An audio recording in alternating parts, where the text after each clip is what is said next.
We shall move to questions without notice. Are there questions? I give the call to the Honourable the Leader of the Opposition. My question is to the Prime Minister. I refer to the Prime Minister's refusal to answer my question to him yesterday. I again ask the Prime Minister, can he confirm that none of his ministers nor any member of staff made representations or requests to any relevant departments or agencies to support or expedite the issuing of Australian passports to ISIS sympathisers in Syria? Call to the Prime Minister.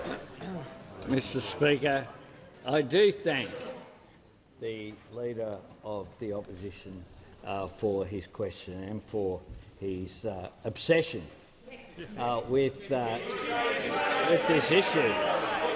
If only, Mr Speaker, he was as obsessed when ISIS fighters were coming home on their watch. If only when there were 40 people coming home, he was as obsessed. Mr Speaker,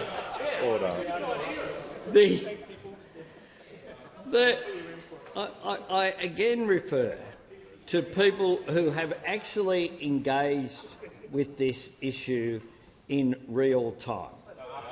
Peter Dutton, the Minister for Home Affairs.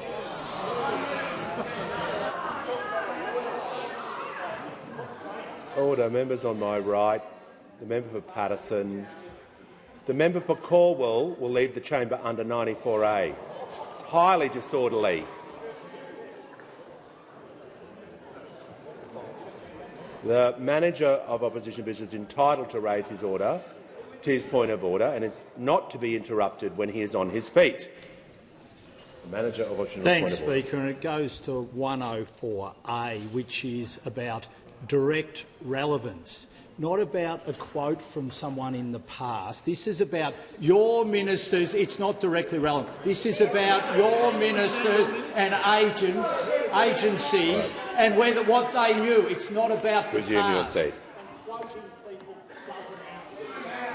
Order. Members on my right, the manager is entitled to raise his point of order.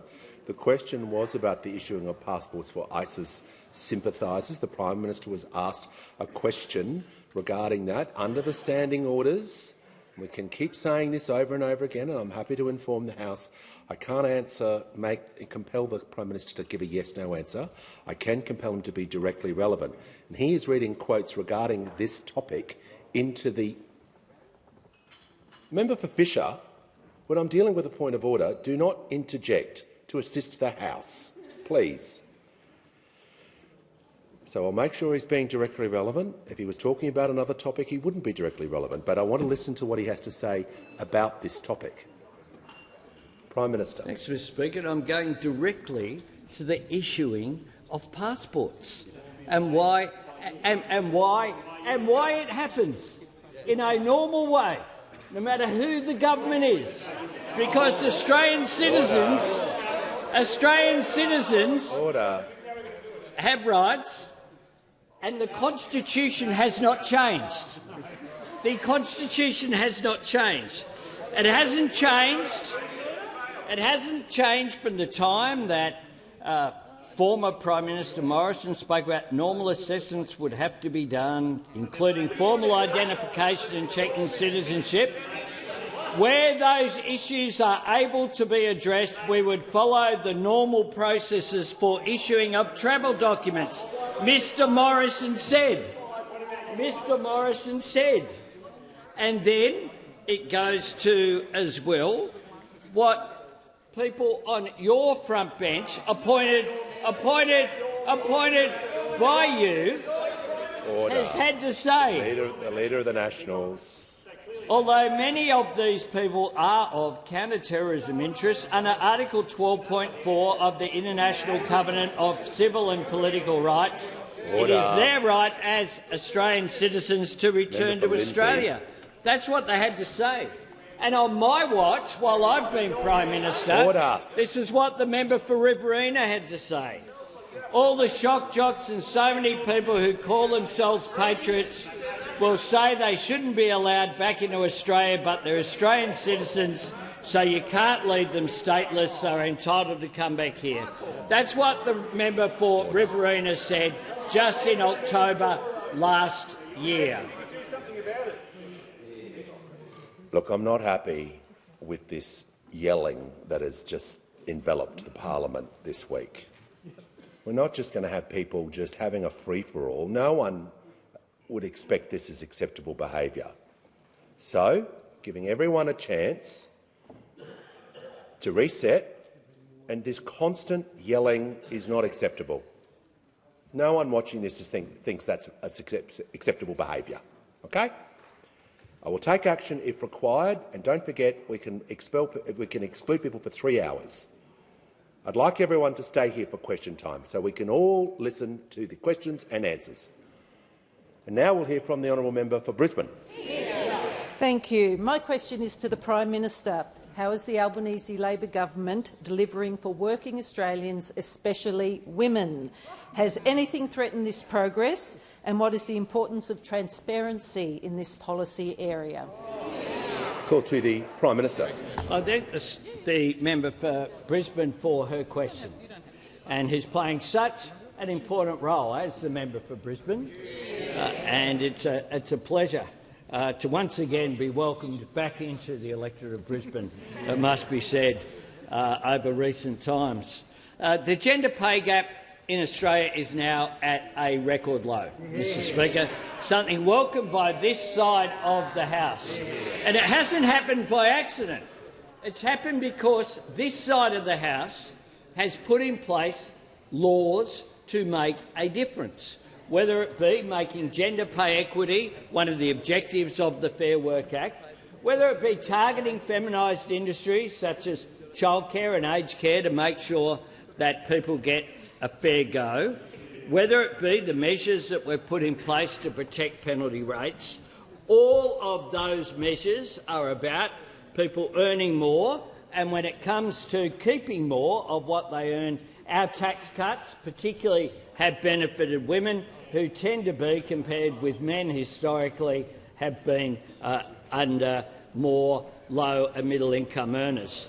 But we've also, of course, had a policy of supporting working from home. Now, all of these policies have something in common as well. They've all been supported by this side of the House, and they've all been opposed by that side of the House as well. And indeed, it was just 1 year ago that the opposition leader and Senator Hume told the Australian people they wanted to ban working from home. 1 year ago today. And what are the consequences of that? Order. They've made them the leader and the deputy leader of the Liberal Party. So bereft were they had to find a deputy leader in the other chamber. I don't know what that says about the others who sit on the front bench over there. And the view, of course, hasn't changed. The opposition leader has, of course, appointed Senator Hume as the Shadow Minister for Workplace Relations. What could go wrong? What could go wrong, Mr Speaker? And she told the Sydney Morning Herald that banning from working home was a good policy that hadn't found its appropriate time. So it's still on the agenda. And I'm asked about transparency. Now, there's a little report, the review of the 2025 federal election, Mr Speaker, by those opposite, that says this, and I quote, "At least one regional candidate considered the working from home policy was the turning point which cost her the seat." Now, I'm asked about transparency, Mr Speaker. They don't get to read their report, so I table it for them so that they can read the report about the diabolical campaign that they ran about why working from home was wrong and all their policies were wrong. Order. Members on my right. Order. Order. The member for Groom, I'm not to be counselling again. You've been interjecting continuously throughout question time. You've had a really good go. You're warned. So I'm asking you to assist the House by showing the respect to the House by not interjecting anymore. Okay? I'd like to now hear the the Deputy Leader of the Opposition in the House of Representatives. Thank you, Mr Speaker. And my question is to the Minister for Home Affairs, and it follows the Prime Minister's earlier refusals to answer the question. Can the Minister confirm that none of his staff or departmental officials made representations to any relevant departments or agencies to support or expedite the issuing of Australian passports to ISIS sympathisers in Syria? Call to the Leader of the House. Thanks very much, Mr Speaker. And I notice they're not asking questions about the private members' bill that they tried to introduce. Jail the baggage handlers seems to have gone away. Order. And the Americans. Oh, that's right, and the Allies. Criminalise the Allies is what they tried to introduce to the Parliament earlier. Order. The Leader of the House. Order. The Leader of the Opposition. I want to hear from the Leader of the House, but the Leader of the House will also return to the question. Thanks very much, Mr Speaker. The cohort concerned have asked to be repatriated. They were told no. They tried to take us to court to force a repatriation. We fought that case and we won. Then they asked again for a repatriation and we said no. Public servants have done what they legally are obliged to do and no more. That does not constitute assistance. We've made clear that this group will not be assisted by the government, and they have not been. Interjecting. The Leader of the Opposition. Order. Order. When the House comes to order, I'd like to hear from the honourable member for Bennelong. Thank you, Speaker. My question is to the Treasurer. How will the Albanese Labor government's superannuation reforms help workers, and how does this fit into the government's broader economic plan? How does this compare to other approaches? Call to the Treasurer. Thank you, Speaker. The member for Bennelong plays a very influential role in our economic policy and our team. I appreciate it and our team appreciates it as well. Because the economic plan that we advance in the government's fifth budget is focused on three key challenges. The near-term pressures on inflation, the long-standing challenge we've got with productivity, and also this global economic uncertainty that we are dealing with. Now, the global economy was already volatile before the dramatic escalation of hostilities in the Middle East, and inflation was already higher than we would like. But the conflict will exacerbate both of those challenges and could weigh on global growth, Mr Speaker. We're monitoring developments very closely in oil and gas markets, fertiliser markets, transport and in insurance as well, Mr Speaker. Now, tomorrow we'll get a good sense of how our economy finished the year when the December national accounts are released. And we know from partial data already to expect the recovery in GDP growth to continue. We expect the data will confirm the story of 2025 was a handover from public to private-led growth, and we expect that to continue even with the strong defence spending we saw in today's public demand figures. Now, all of this will inform our plan, which is all about making sure that more Australians can earn more and keep more of what they earn, but also retire with more as well, Mr Speaker. And our tax cuts are important there, but also our changes to superannuation. Our reforms to super will make the super system fairer from top to bottom. It means more super for people with the lowest balances and more sustainable tax concessions for people with the biggest balances. And it means 1.3 million Australians will get a super boost, mostly women and mostly young people, Mr Speaker. Now, this is opposed by the same old Liberal Party, who will vote for less super for people on low incomes and bigger tax breaks for people with tens of millions of dollars in superannuation. But the Shadow Treasurer wants to go even further. He wants to completely dismantle compulsory superannuation in this country. That's what he told Andrew Bolt on the Bolt Report, Mr Speaker. They hate superannuation over there, and he hates super the most, and workers would pay the price for their extreme ideology. This is what happens when you bring together the worst minister in the Morrison government and the most extreme Shadow Treasurer in memory, Mr Speaker. Working people would be worse off while they work and now also when they retire. This side of the House is delivering tax cuts, more super and fairer tax breaks to help deal with intergenerational issues in the tax system. They are the same old Liberals who haven't changed a bit and haven't learned a thing. Before I call the member for Kennedy, I'll just deal with a couple of items quickly. The member for Groom didn't hear me well enough and he interjected right throughout that answer, so he'll leave the chamber due to the causes of his actions. And I'm also pleased to inform the House that present in the gallery today— Yeah. Just allow the House to settle so I can do an acknowledgement. I'm pleased to inform the House that present in the gallery today is Mr Tommy Quick and members of the Stroke Foundation as guests of the member for Maribyrnong.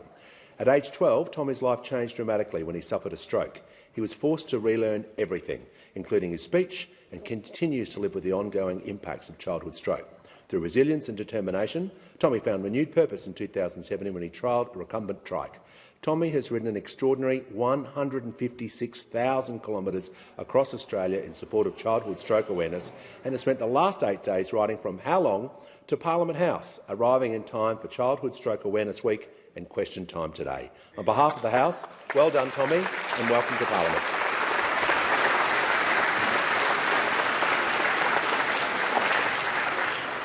Now we'll hear from the honourable member for Kennedy.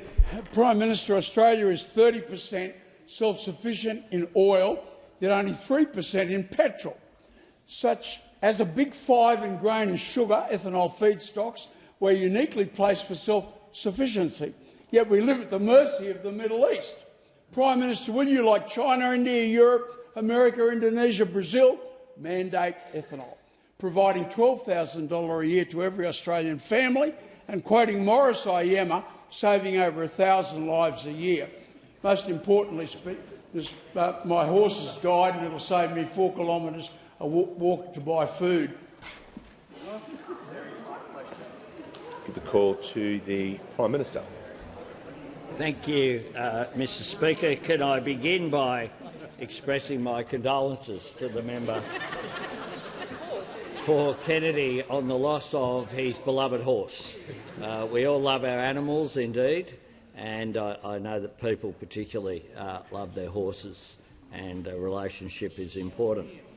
My government knows that fuel security is really important and that it's essential as well that we make more things here. So I'll take on board the comments of and the suggestions of the member for Kennedy and have those discussions with my minister and members of my government. But I must say the principle that the member for Kennedy is putting forward, which is that we need to be more resilient and more self-reliant here, is something that I not only support in theory, we are putting in place in practice. That's what a future made in Australia is about. That is why we are establishing a strategic fleet, so that we bring back Australian shipping, because that is important. That's why we've created an Australian domestic fuel reserve. That's why we're finalising a gas reservation to provide more affordable gas for Australian users and manufacturers. And that's why we're investing in making low-carbon liquid fuels here, building our energy independence and our economic resilience, opposed by those opposite, but something that the minister is, the two ministers together really, are making such an enormous effort in. When the Leader of the Opposition was Energy Minister, of course, he had a different plan. That was the plan for fuel reserves in Texas. That's where Australia's reserves were going to be. Now, if you think about the challenges that the world has thrown at Australia over the last few years, the global pandemic, biggest international energy crisis since the 70s, the sharpest rise in global inflation since the 1980s, and the aftershocks of the conflict, particularly the Russian invasion of Ukraine, what that shows is that if Australia is always the last link in the supply chain, we will be vulnerable. So I want to work with the member for Kennedy and other members across the board to ensure that our economy is more resilient, that we're less reliable on these international shocks that can occur, because they are important. It's why we had to intervene, for example, to put caps on gas and coal prices as a result of that global spike that occurred as well. So my government will always stand up for Australian manufacturing as well. We'll stand up for the good, secure jobs that it creates around Australia, but particularly in our regions such as that represented by the member for Kennedy.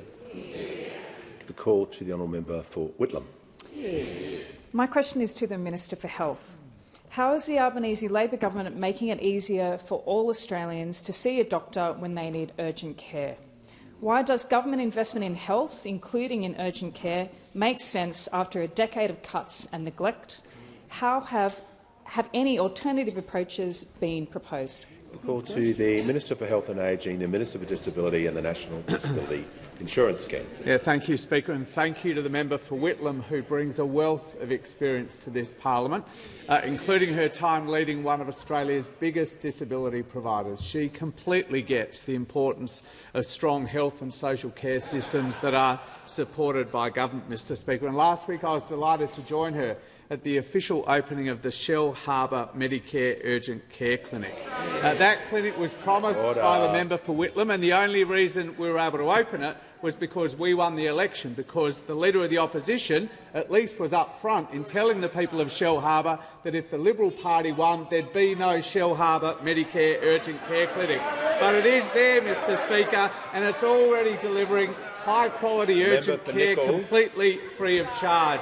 Just one example of the member for Whitlam's promise to deliver a stronger Medicare, Mr Speaker.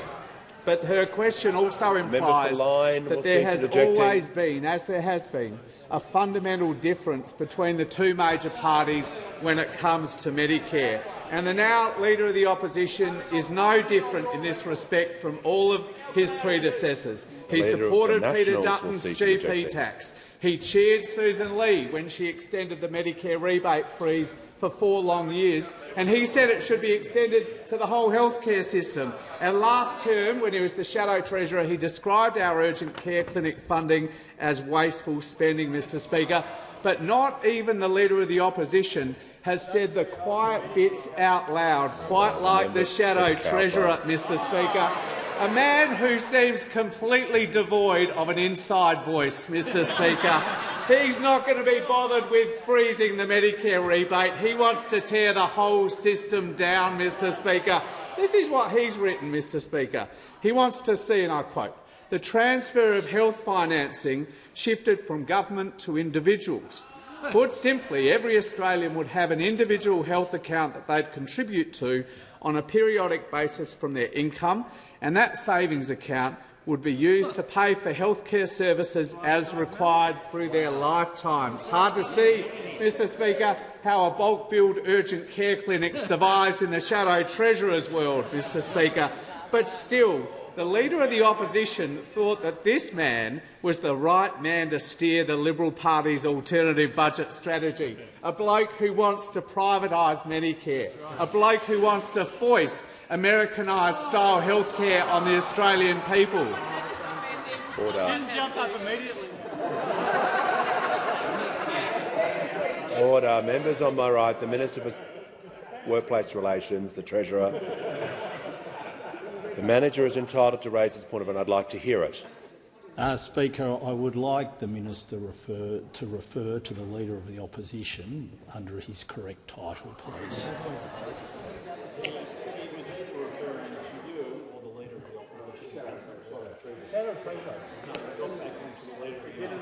Okay, all right, just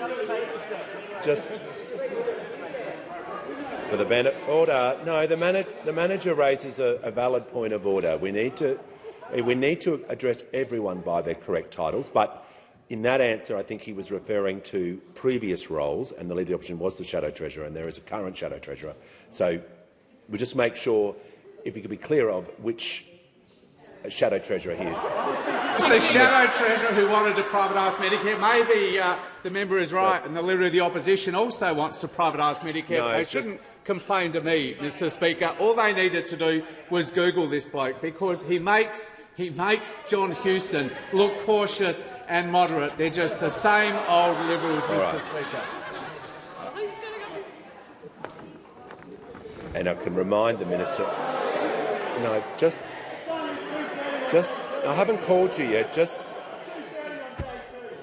Just resume your seat for a moment. I just remind the. I'll call you. Don't worry. Just remind the minister to direct all his comments through the chair. Now, the member for Goldstein with his question. My question is to the Treasurer. Will the Treasurer rule out a single taxpayer dollar being spent on extremist Islamic prayer groups and places of worship who have been mourning the death of Iran's brutal dictator Ayatollah Ali Khamenei? Order. Give the call to the Treasurer. Like that? Yeah? It's the first question. Order. Thanks. The Treasurer has the call. Thank you, Mr Speaker. They waited till 2:30 on day 2 before they unleash a question from the Shadow Treasurer, and it's a bad one, Mr Speaker, because as the Shadow... The Treasurer has just started his answer. He deserves to be heard in respect, as the member for Goldstein was. Seriously. And I think it says everything, Mr Speaker, that the first question from the Shadow Treasurer is not a question about inflation, not a question about productivity, it's not a question about global economic uncertainty, it's not a question about superannuation, it's not a question about the government's tax cuts. Order. The Treasurer is about 40 seconds into his answer, so the manager has one point of order on relevance. Yep. Thanks, Speaker, and it's 104A, direct relevance. Question was very straightforward. Will you rule out a single taxpayer dollar going to one of these groups? Yeah. So, as I said, the Treasurer, as all Treasurers and Ministers, are entitled to a preamble, so he's 40 seconds in. So whatever he says now, we won't be able to take another point of order on relevance or direct relevance. Just make sure, now that he's had his preamble, he can return to the question, and I thank the manager for raising that point. Thank you, Mr Speaker. Like with all public expenditure, we do the best that we can to make sure that public money is going where it's appropriate, and where we discover that funding is not appropriate, if it's possible, we take the relevant steps at the relevant time. And that's been the approach of governments of both political persuasions, to try and make sure that public spending, public money, is going where it's appropriate. Now, Mr Speaker, the point that I would make, the broader point that I would make about this, Mr Speaker, is that at a time when this country faces very serious economic challenges here and abroad, challenges that this side of the House is very focused on, what they have shown over there is that they are more focused on issues which are not the central concern of people around the kitchen tables of this country. Order. And Mr Speaker,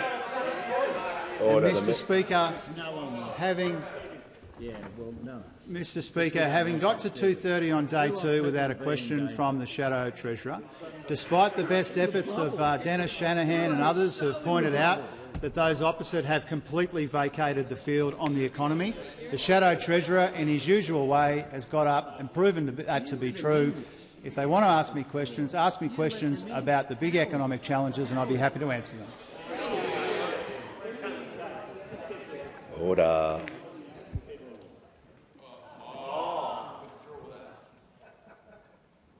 That was pretty clear. I didn't hear any exchange. Order.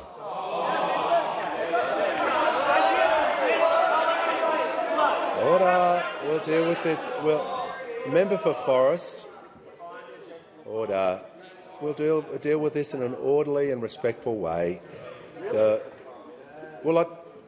If everyone would cease interjecting on both sides, we'd be able to keep moving through the questions, but that's not happening at the moment. So I'll listen to the Manager of Opposition Business. Thanks, Speaker. This line of questioning is obviously getting under the Prime Minister's skin. Resume your seat. Resume your seat. Do not abuse standing orders when I... Do not get up and simply say what you wish to say. That's completely disrespectful to me and the chamber. Okay. We'll hear from the member for Newcastle. Thank you, Speaker. My question is to the Minister for Employment and Workplace Relations. How is the Albanese Labor government supporting Australians to balance their work and care responsibilities? And how does this approach compare to other approaches? Give a call to the Minister for Employment and Workplace Relations. Well, thank you, Speaker, and I'd like to thank the member for Newcastle for that question and for her passion in helping Australians balance their work and family life over many, many years. Now, the Albanese Labor government has made significant changes to ensure that Australians can balance their work and life. Our secure jobs, better pay laws strengthen access to flexible work, making it easier for workers to request flexible arrangements like work from home. Analysis by the Committee for Economic Development of Australia suggests work from home saves Australians on average $110 per week in transport costs. Order. Now, we know that greater workplace flexibility helps ease the cost of living pressures and, of course, it improves workforce participation, especially for women. Now, Speaker, I am asked if there are any other approaches, and yes, there certainly is another approach, and it was those taken by those opposite exactly 1 year ago today. Order. Of course, 1 year ago today, the now Deputy Leader of the Liberal Party did a big announcement in a keynote speech that the coalition, if elected, would ban work from home. Now, this policy would have cost workers more than $5,000 a year on average in extra living expenses. And when the coalition was asked what would they do about workplace flexibility, well, remember what they said? They would force women into part-time job-sharing arrangements. That was their answer. Now, you think that the new Deputy Leader of the Liberal Party would have learnt her lesson. And the Liberals' own election review slammed this proposal, and I thank the Prime Minister for tabling it, but we all actually had a copy. And on page 34, the Liberals, when talking about their work from home, the Liberals, it was said, were unsympathetic to the needs of women to better balance their work and family life. But not even the voter backlash could change Senator Hume's opinion. In November last year, she said that it was the policy backflip, not the policy itself that was the problem. Now, as the Prime Minister has said, you would think that the Leader of the Opposition would be distancing himself from the policy failures, but instead he's promoted Senator Hume into a role where she is responsible for workplace relations. Now, to be fair to Senator Hume, she wasn't the only one. The Shadow Treasurer over there penned another opinion piece, there's a lot of them out there, that said that work from home was professional apartheid. Professional apartheid. The Liberals have not learned anything. They may have changed their leaders, but they're still the same old Liberals. Call to the Manager of Opposition Business. Thanks, Speaker. My question is to the Treasurer. The Albanese Labor government promised last May in the member for Bruce's electorate $670,000 to the Taha Association, who have been mourning the death of Iran's brutal dictator, Ayatollah Khamenei. Will the Treasurer act to prevent this payment being made? Call to the Treasurer. Thank you, Mr Speaker. This government's made it very clear, Prime Minister and other ministers have made it clear, as do I, that we don't consider it appropriate to mourn the death of the Ayatollah. We have made our views about his brutal and oppressive regime very clear, repeatedly in recent days and before that as well. Bowman is warned. We take any breaches of the law very seriously. Our various agencies, the ATO, the Charities Commission and others, have the powers to revoke any of the concessional treatment that applies to organisations. And when it comes to the specific case that you have raised, I know that my colleague, Minister Ali, has been working on this matter, is taking this matter very seriously. And I don't want to front-run her considerations but I know that it's being taken seriously, and I suspect that the minister will have more to say about it in due course. Give a call to the honourable member for Sturt. Thank you, Speaker. My question is to the Minister representing the Minister for Women. How is the Albanese Labor government working to close the gender pay gap, and what impediments are there to this approach? Give a call to the Minister for Infrastructure, Transport, Regional Development and Local Government and the Minister representing the Minister for Women. Thank you very much, Mr Speaker. And can I particularly thank the member for Sturt for her question and for her work in shining a light on how this government is supporting Australian women. And just briefly on indulgence, can I give a hi to Johnny, 11-year-old, who's come up here from Ballarat with his parents because he loves Parliament. So apologies for we're a bit rowdy today. I remind those opposite that women, of course, don't just make up over half of this government. They also make up half of the Australian population. You wouldn't know it quite from looking on that side of the House, though. The release of the latest employer gender pay gap figures from the Workplace Gender Equality Agency, reported this morning, demonstrate that this work is well and truly bearing fruit. 50% of large employers have an average total remuneration gender pay gap of 11.2, down from 12.1% last year. And 54.7% of large employers have reduced their pay gap in the last year. Across the economy, the ABS gender pay gap has now been brought to a historic low, with the gap being reduced to 11.5%. When we came to government in 2022, it was at 14.2%. In addition to measuring progress on the gender pay gap, the Workplace Gender Equality Agency has identified key measures that can be taken to boost women's economic participation. They include strategies to ensure gender equality on governing boards within the organisation, paid parental leave and other supports for working parents, and flexible working arrangements like the ability to work from home. When workplaces genuinely support these measures, women are more likely to remain in the workplace, progress into senior roles and, of course, build their superannuation.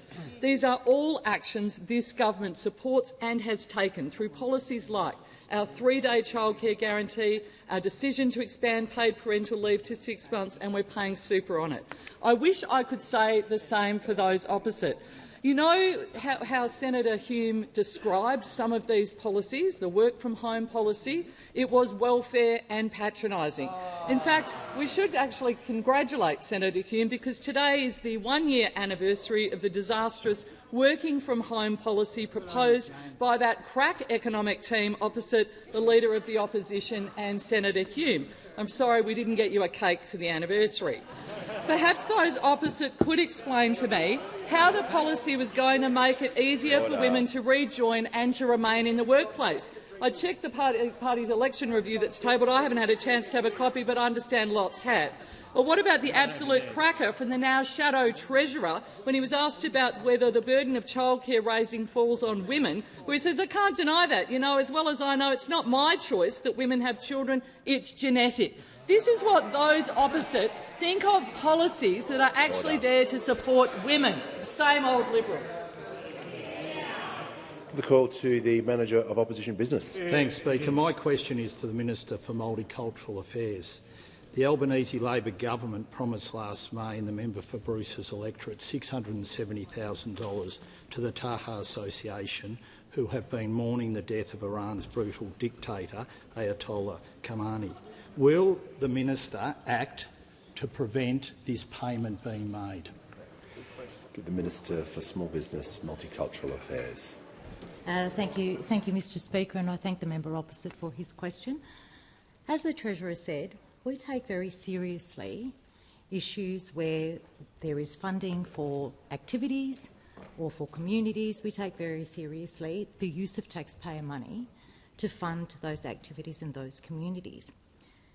And when we do that with an expectation that those activities in those communities will abide by the law and within the expectations and the standards which Australian taxpayers expect in the use of their money.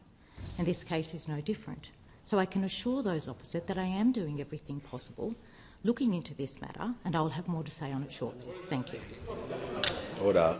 Give a call. Order. The House comes to order. We shall hear from the member for Bendigo. Thank you, Speaker. My question is to the Minister for Agriculture. How is the Albanese Labor government ensuring our farmers and producers benefit from more trade and from rebuilding Australia's standing in the world? Are there any threats to this trade? Order. The member for Barker. I could not hear that question because you were interjecting. So you'll leave the chamber under 94A. We just want everyone to be able to hear the question in silence, and that goes for both sides. It's a consistency that I'm trying to improve standards in the House. It may not work during answers, but at least during the questions, everyone's got to be heard in silence. So the member for Bendigo will begin her question again. Thank you, Speaker. My question is to the Minister for Agriculture. How is the Albanese Labor government ensuring our farmers and producers benefit from more trade and from rebuilding Australia's standing in the world? Are there any threats to this trade? Call to the Minister for Agriculture, Fisheries and Forestry. Thank you, Mr Speaker. And I do want to thank the terrific member for Bendigo, and I really do appreciate her taking me around her electorate where we met with some farmers who'd been devastated by the bushfires earlier this year, who had actually lost everything. And I know she's been a real champion for our farmers and primary producers. It was terrific today, Mr Speaker, to stand alongside our Assistant Minister and indeed the National Farmers Federation this morning, where we celebrated Australia's farm gate production value being on track to exceed $100 billion this financial year. This forecast, released today by ABARES, shows our agriculture industry will reach this extraordinary result 4 years ahead of the National Farmers Federation ambitious target of 2030. 4 years ahead, $100 billion of this industry target, Mr Speaker. This is a testament to the hard work and the resilience and the skill of Australian farmers and the work done hand-in-hand with our government, Mr Speaker. As the President of the National Farmers Federation, Hamish McIntosh, said today, this is a landmark moment that does belong to farmers but could not have been achieved without strong collaboration, and it shows that agriculture is an industry worth backing, Mr Speaker, and we agree with the National Farmers Federation there. And that's exactly what our government has been doing from day one. We are backing our farmers and our primary producers. We are backing them to succeed despite the challenging weather conditions that I spoke about earlier and, of course, the floods and the drought that some farmers are experiencing in parts of the country.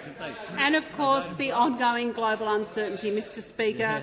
When we came to government, the agriculture sector was worth $88 billion.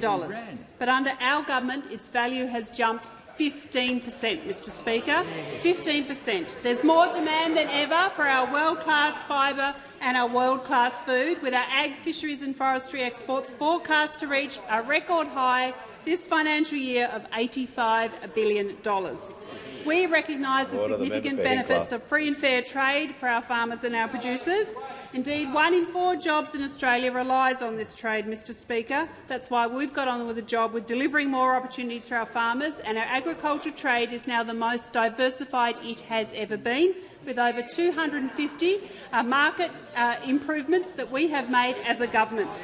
But of course, Mr Speaker, that wasn't what we inherited from those opposite. We had underfunded biosecurity, they mismanaged our international relations. We all remember what they did with our largest international relations in terms of $20 billion of trade. Instead of saying well done to our farmers, Mr Speaker, the coalition are jeopardising the success of our $100 billion agriculture industry. Oh, I thought you were jumping for the next question, but what's... Oh, was it? Minister's concluded her... The minister's concluded her answer. Just resume your... Just clarify.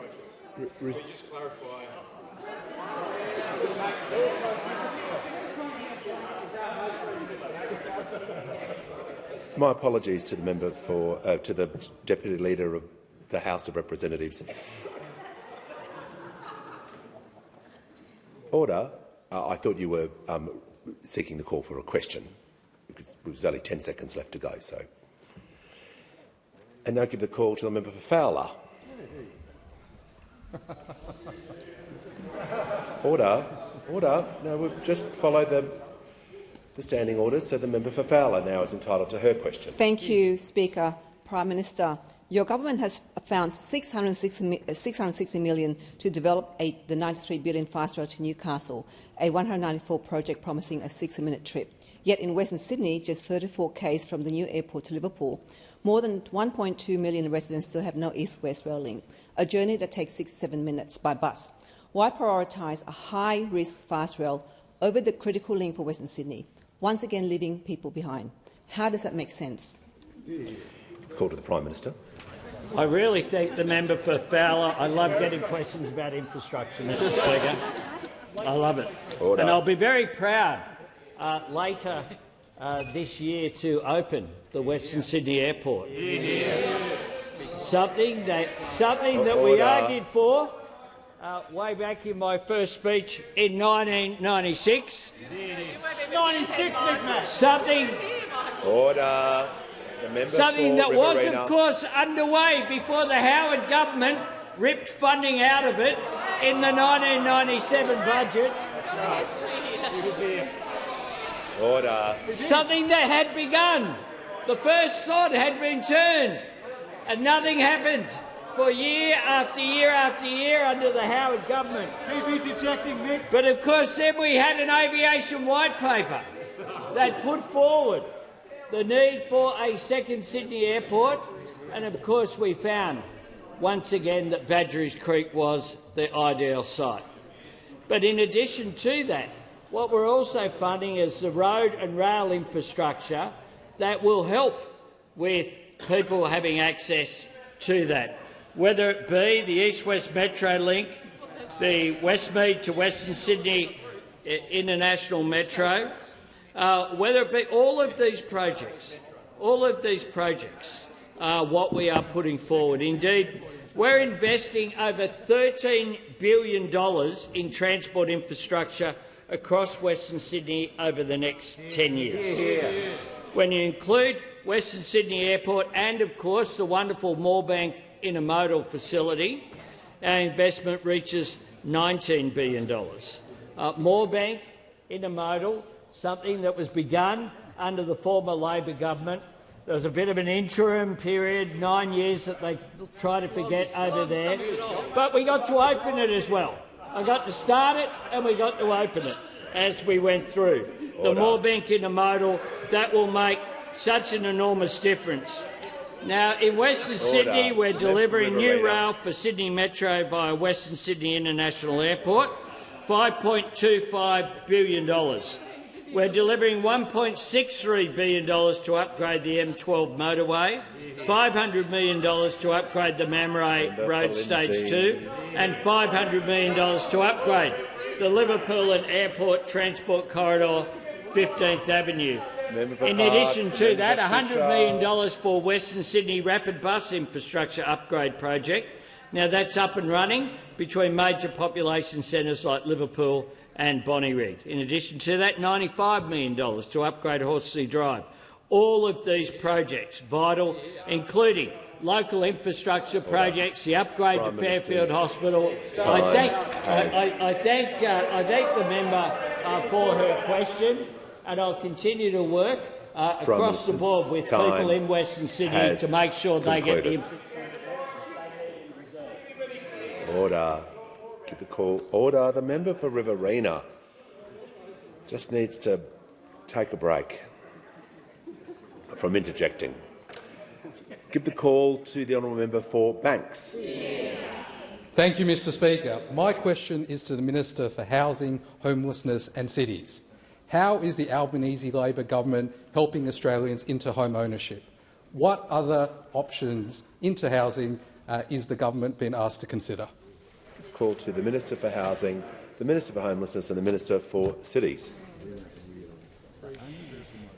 Speaker, I thank the member for Banks for this fantastic question, and I want to acknowledge the huge contribution that he is already making to the thinking going on in this parliament, even in just his first year in this chamber. Speaker, we've got housing challenges confronting our country that have been building for 40 years. Now, our government listens to the Australian people, and that's why we have created the boldest and most ambitious housing agenda that a Commonwealth government has had since the post-war period. $45 billion, Speaker. We're building more homes, we're getting renters a better deal, and we're getting more Australians into home ownership.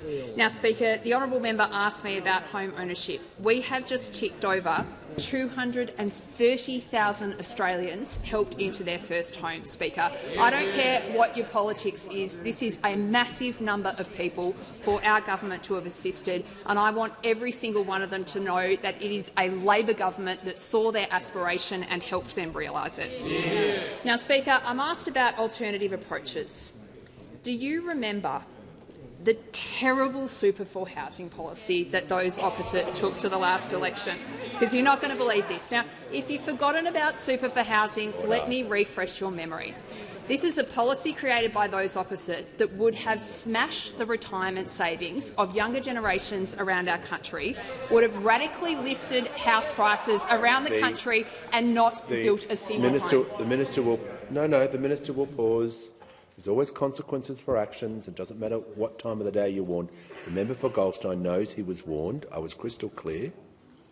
Don't look at me as if you're surprised. The whole House heard me say it, so you'll leave the chamber under 94A. You can't be on a warning because of disrespectful behaviour and then think you can just keep interjecting. It doesn't work that way. Take the hint. If you're warned, it's a good opportunity not to say anything. Everyone else gets it. Okay. The minister was asked a question in silence, and I'd like the respect to be shown to her as well. Thank you so much, Speaker, and thank you for that strong action. I think we all feel we can breathe a little bit fresher air now that that Shadow Minister's gone. Now, Speaker, let me come back to it. Super for housing, one of the most dud policies that anyone could have come up with. In fact, economist Sol Eslake memorably said that if this were implemented, it would be one of the worst public policy decisions of the 21st century. Quite a feat. Now, it looked like the Shadow Housing Minister had read the overwhelming evidence about this. He told the ABC earlier this term they won't have that policy again, and in a moment of uncharacteristic accuracy said that he saw that it could make the problem worse. But here's something that will not surprise the House Speaker. There is dissent and disunity in the Liberal Party of Australia. Now, the Shadow Treasurer had been in his role for mere moments before he was bounced up into the ABC studio and undermined his own Shadow Housing Minister. He said that the real problem with their super for housing policy was that it was, quote, too timid. Now, I want Speaker to understand that the Shadow Treasurer not only wants to privatise Medicare, he believes that work from home is apartheid. He does not believe in paid parental leave because he says it's not his fault that women have children. And it looks like he now wants to jack up house prices and make younger generations poorer. Speaker, the chaos in the coalition continues. They may have changed their leader, but they cannot change who they are, and that is a political party without a single sensible thing to say about housing, one of the biggest challenges facing our country. Concluded. We shall now hear from the Manager of Opposition Business. My question is to the Minister for Multicultural Affairs. In her last answer, the minister said she is looking into the matter of $670,000 being promised to the Taha Association. When was she made aware of this issue, and when did she start, quote, looking into it? Good question. Call to the Minister for Small Business, the Minister for Multicultural Affairs. Thank you, Speaker, and I thank the member for his question. I refer to my previous answer, but I do want to reiterate something. And I want to reiterate the fact that, like governments, we do give grants to community organisations, whether they be religious organisations, for mosques, for temples, for sporting groups. But we take very seriously our expectation that the activities of those organisations and the activities of those groups are conducted within the rule of law and within the expectations of taxpayers and the standards that taxpayers expect. In relation to the question, and in relation to the specific issue that I know the member was standing up to interject on, I was made aware of this in the last 24 hours, I might say, in the last 24 hours. Order. Members on my left. The Minister is answering the question directly. Order. Thank you. Having been made aware Mr. Speaker, that there was an election commitment made to said group. I have now instigated for the department to halt any further actions on meeting the grant or continuing the funding process. Thank you. The call to the member for Chisholm. Thank you so much, Speaker. My question is to the Minister for Education. What progress has the Albanese Labor government made on implementing reforms to keep our children safe in early education and care? What other approaches to childcare is the government being asked to consider? Call to the Minister for Education. Thank God for the Treasurer. Can I thank you, Mr. Speaker, and can I thank the cheerful member for Chisholm for her question. Thanks, brother. Mr. Speaker, I don't think anyone needs a reminder of the sickening allegations of abuse that we saw in centres last year. They shocked the whole country, and I said at the time, I was pretty blunt, I said that not enough had been done by governments, whether it's state or federal, Labor or Liberal. Since then, a number of things have happened. Personal mobile phones are now banned in centres across the country. A trial of closed-circuit television cameras is now rolling out across the country as well. The federal police are involved in this trial. And 63 centres have now been put on notice using the legislation that we passed through this place last year. That legislation gives us the power to cut off funding to centres if they don't meet safety standards. And the deadline for 30 of these centres has now arrived. I can advise the House that 19 of those centres have now suddenly fixed the problems that they had failed to fix for as much as 7 years. And I think what that shows is that the laws that we passed here last year are working, that the threat of cutting off funding has forced these centres to act. And it's not an idle threat. The centres that have not met the standard will now be contacted by my department and asked to show cause why their funding should not be cut off. Mr. Speaker, last week 2 other big reforms came into force. The first of those is the National Worker Register. The events of last year made it very clear how important a register like this is, so that we know who is working where, and we're able to track people from centre to centre and from state to state. That register is now up and running. It's now mandatory to put worker information in it, and centres will now have 1 month to do that. The second big reform that started is mandatory child safety training. That's mandatory for everyone who works in a centre, and for the CEO too, and the Board of Directors. Of all the things that we do here, it might be this that's the most important, because it's the people who care for and educate our kids in centres who are our best assets here to help keep our children safe. And we've got to give them the skills that they need to identify somebody who might be in their centre who might be up to no good, somebody who might be hiding in plain sight. And this training will now happen over the next 6 months, and centres will be able to close early at 5 p.m. for a couple of days a year to do this training. As part of that, they're going to have to give parents plenty of notice. I know that this is going to be an inconvenience for some families, but, Mr. Speaker, we're doing this for a reason. There is nothing more important than keeping our children safe, and I want this training done, and I want it done properly. I give the call to the member for Kooyong. My question is to the Prime Minister. Prime Minister, Parliament House is the people's house. The public should have a say in what goes on within its walls.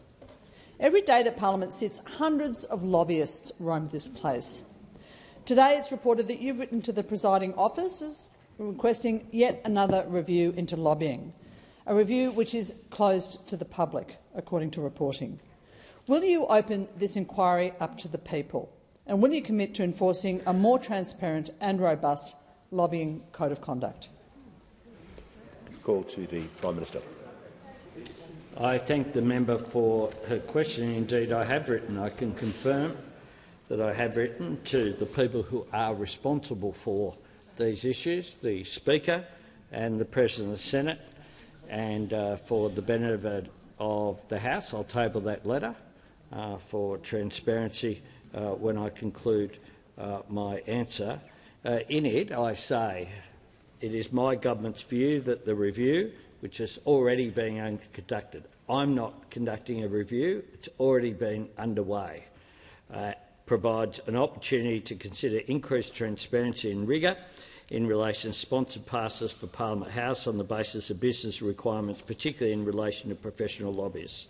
In that context, I also consider that the review provides an opportunity to examine the conditions and requirements for unescorted sponsored access to Parliament House, mindful as always of the importance of security. It's my view that this has expanded over the years and that people wandering around unescorted through the ministerial wing and other wings should be cut back. That is my strong view as well.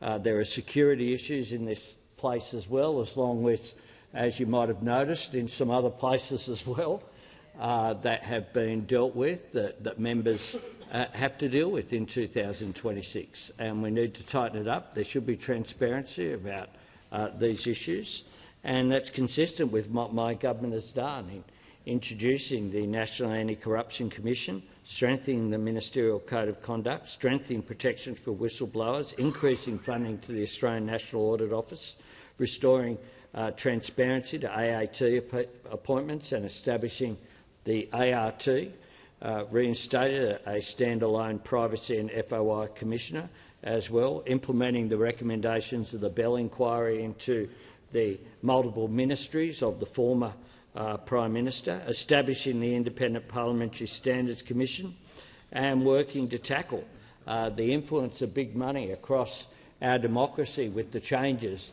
that passed, that was supported by you, by the way, that were across the board and went through the House of Reps and the Senate in the last term. Now, those changes come into effect on July 1. Unescorted access to Parliament is a privilege. That is a matter. The passes is a matter for the presiding officers. But I think there should be greater rigour around sponsored passes, particularly for professional lobbyists. The call to the member for Gilmore. My question is to the Minister for Regional Development, Local Government and Territories. How is the Labor government delivering for regional Australians, and how does this compare to other approaches? The call to the Minister of the Prime Minister. It's okay, Mr. Speaker. I did say I would table the letter, so I tabled the letter. Prime Minister. Now I give the call to the Minister for Emergency Management, Minister for Regional Development, Local Government and Territories. Thank you very much, Mr. Speaker, and I want to thank the member for Gilmore for her question. At the last election, the people of Gilmore elected her because they wanted cheaper medicines, cheaper childcare, free TAFE, reduced student debt, better roads and tax cuts, and that's exactly what this side of the House is delivering. We're investing billions in remote, rural and regional Australia. We're investing in health, in education and in infrastructure, Mr. Speaker, making a real difference for communities across the country. Since coming to government, we have doubled the Roads to Recovery program to $1 billion a year, which is a significant increase to every local council across the country. We've substantially increased the Road Black Spot program funding, which is now investing $150 million each year to fix dangerous roads and intersections. In 2024-25 alone, 102 projects in rural, regional and remote Australia shared in $64 million worth of funding under this program. And just last week, I announced an investment of $3.8 million through our $200 million Safer Local Roads and Infrastructure program to support Thora, Gleneafa, Dorrigo and Bellingen communities in regional New South Wales through the replacement of 2 timber bridges. And the community has been asking for these upgrades for a long period of time, and the Mayor of Bellingen Shire Council said Council greatly values the Australian Government's continued commitment to regional communities. Mr. Speaker, I'm proud to be part of a government that is delivering more money for regional roads because our communities deserve them. More projects under Round 4 of the Safer Local Roads and Infrastructure program will be announced soon. But we know how much our Medicare urgent care clinics have been a game-changer for Australia's healthcare system.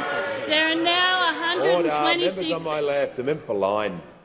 There are now Far too much noise. 126 urgent care clinics across the country, 40 of which are in regional, rural and remote Australia. And the new Nowra Medicare Urgent Care Clinic will open this week, thanks to the advocacy of their local member. And they are all getting rave reviews. Micah from Bega took her son to the new Bega Urgent Care Clinic recently. She said it was life-changing. It's a great service, especially when you're not sure when you need to go to the hospital emergency department. And speaking of reviews, Mr Speaker, I read with great interest the review of the election campaign of the Liberal Party. And much to my surprise, not one mention of the regions in that review's recommendations. The Liberal Party did identify that they have even more problems with the female vote, but then they promptly rolled their first female leader, who's from regional Australia. The Minister... Has the Minister concluded her answer? No. All right. All right. The member for Manager was on a point of order.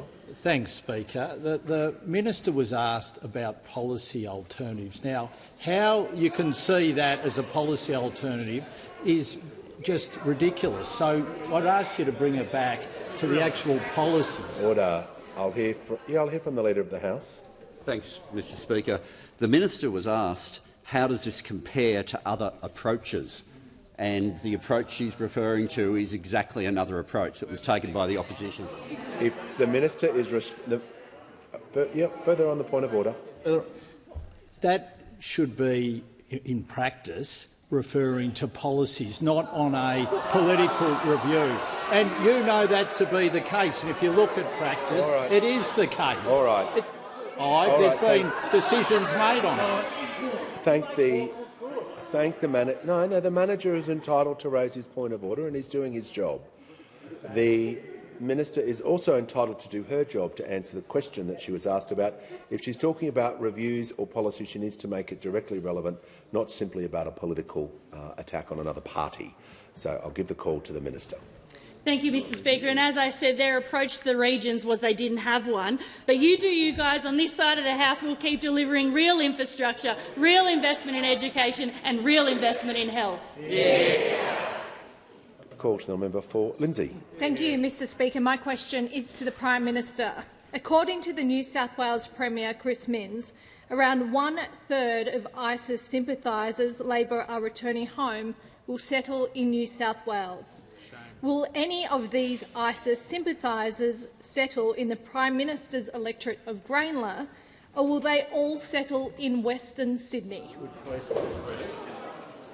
Order. Order. The Leader of the House. Thanks, Mr Speaker.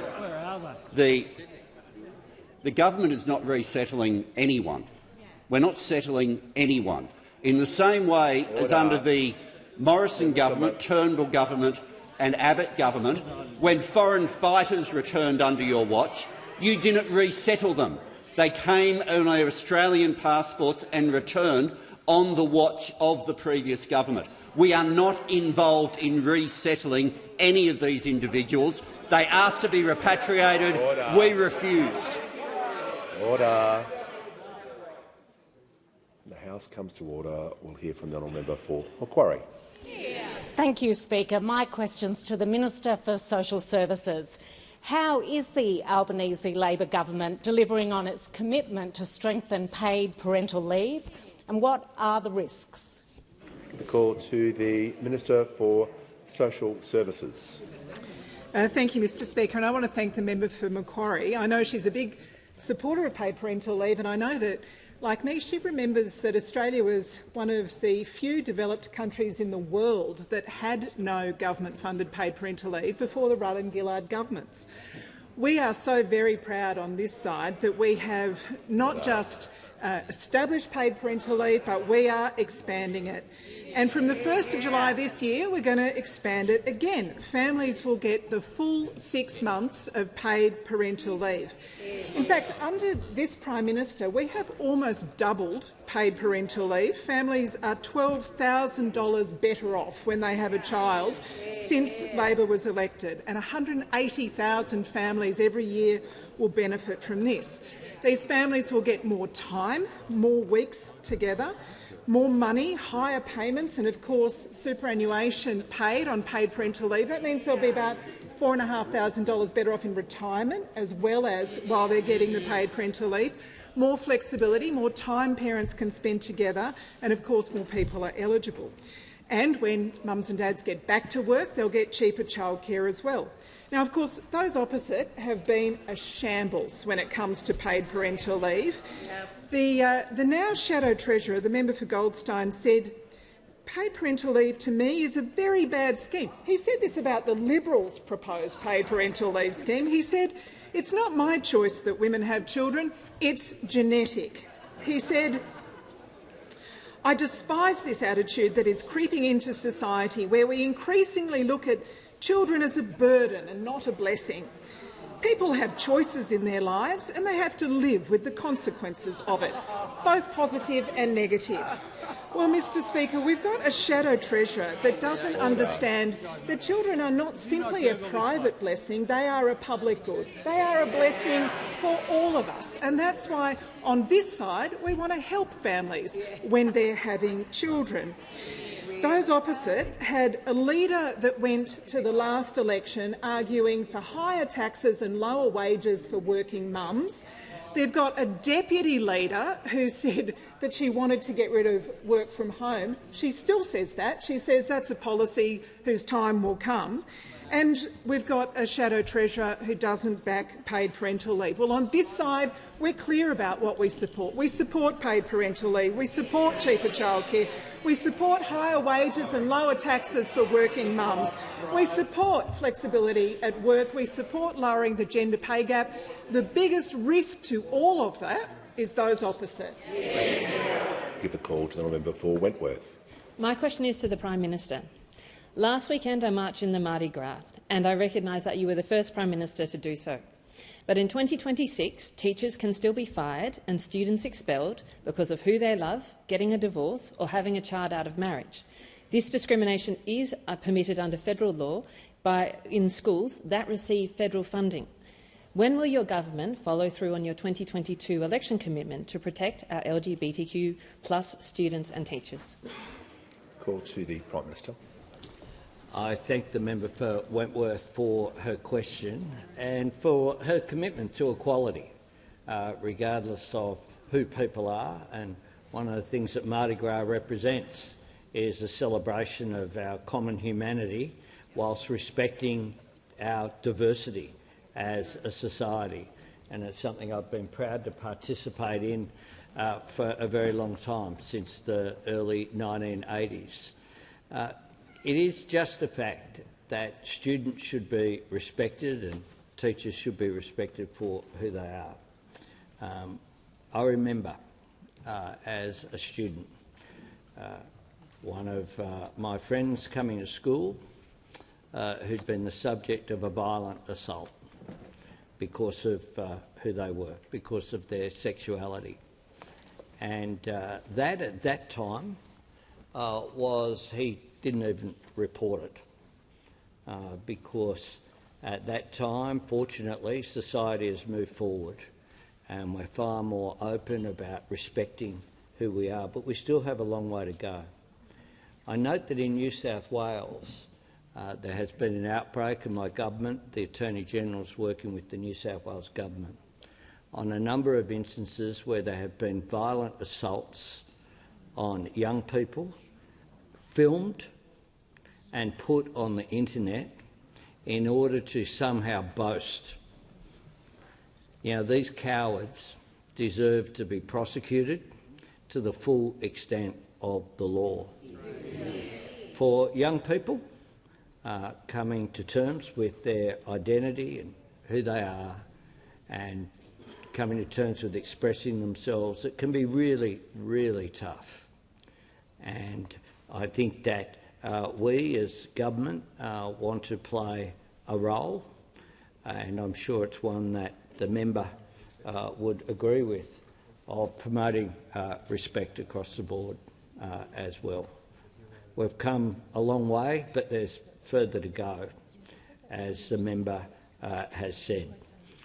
My government will continue to promote equality, to engage in a respectful way in which every person, whether they're a student, a teacher, are able to engage and be who they are as well. We don't support discrimination in any form on issues such as this. So I thank the member, not just for her advocacy in this place, but for her advocacy in her local community as well. On Saturday night, obviously, we were, I was engaging. Order. I was engaging, obviously, in briefings, and there were other things going on. But I do think that we should continue to work together as a society to make sure that every young person in particular feels safe, because they have an absolute right to do so. Call to the honourable member for Bonner. Thank you, Speaker. My question is to the Minister for Climate Change and Energy. How is the Albanese Labor government helping households strengthen the grid, and why can't we afford to go back to policies of the past? Call to the Minister for Climate Change and Energy. Thank you very much, Mr Speaker. I thank my honourable friend for the question. 256,630 Australian households have put in a cheaper home battery since the 1st of July, and 1,941 of them have been in the electorate of Bonner, Mr Speaker. Only one of them has been visited by the Prime Minister and I, the member for Bonner, but 1,941 have put in a cheaper home battery, and that is 6.4 gigawatt hours. Now, interestingly, Mr Speaker, in terms of capacity, it took Australia 10 years to put in the first 6.4 gigawatt hours of home batteries and 8 months to put in the second 6.4 gigawatt hours.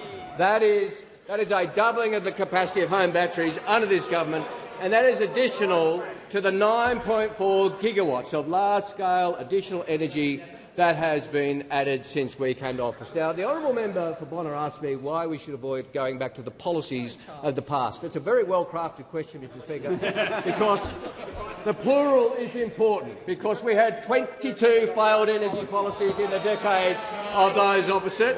We saw 24 out of 28 coal-fired power stations announce their closure with no plan to replace them. And all this led to 4 gigawatts leaving the grid and only 1 gigawatt coming on, and that led, Mr Speaker, they want to talk about prices. Let's talk about prices. Let's talk about the member for Hume changing the law to hide a 20% price rise before the last election, Mr Speaker. I'll table the regulation, Mr Speaker. The now Leader of the Opposition hiding a 20% energy price rise. But just as concerning as the Minister's got to pause for a moment. There's just far too much noise from both sides of the chamber. So the Minister can just tone it down, and members on my left can please stop interjecting. We'll get through this. We'll conclude the... Sorry, order. We shall conclude the question and answer. Thank you, Mr Speaker. And the member for Hume changed the law to hide a 20% price rise before the 2022 election. And just as concerning is the shifting alibi. First he denied doing it. On the 26th of October, he was asked about the regulation I just tabled, and he said, no, I didn't. And then he later claimed it was the Australian Energy Regulator. On the 26th of October, he said, the AER puts it out, not me. I didn't see it. I didn't see it, he said. And then, Mr Speaker, on the 1st of November, the story changed, and the member for Hume was asked, does that mean you actually did sign a regulation, that the effect of it was to delay the release of pricing information, and he finally fessed up. Just resume the seat. The Minister was referring to the member for Hume when he was the member for Hume. We're not going to get into this continual... He wasn't Leader of the Opposition at the time. I'm listening carefully to what he's saying. He's referring to in a previous capacity. Well, standing order 64 is very important. Yes, trust me, I'm well aware of that standing order, and I'm enforcing it continuously. But just to have a bit of common sense. If someone's referring in a previous capacity, of course they can be referred into that capacity. So we just deal with it in a common sense way. Order. The Minister has 27 seconds to conclude his answer. Mr Speaker, the now Leader of the Opposition fessed up and said, I did. It was recommended to me by the Industry Department and by the regulators what they wanted. It was my department what made me do it, Gov, was his defence, Mr Speaker. This goes to the character of the now Leader of the Opposition. This goes to his character and his conduct. If the Leader of the Opposition is not prepared to trust the Australian people with information, whether it be an election review or an electricity price rise, he is not fit to be Prime Minister of this country. Call to the Prime Minister. Thank you, Mr Speaker. After 22 questions, none of them from those opposite on the economy or cost of living, I ask that further questions be placed on the notice paper. Order.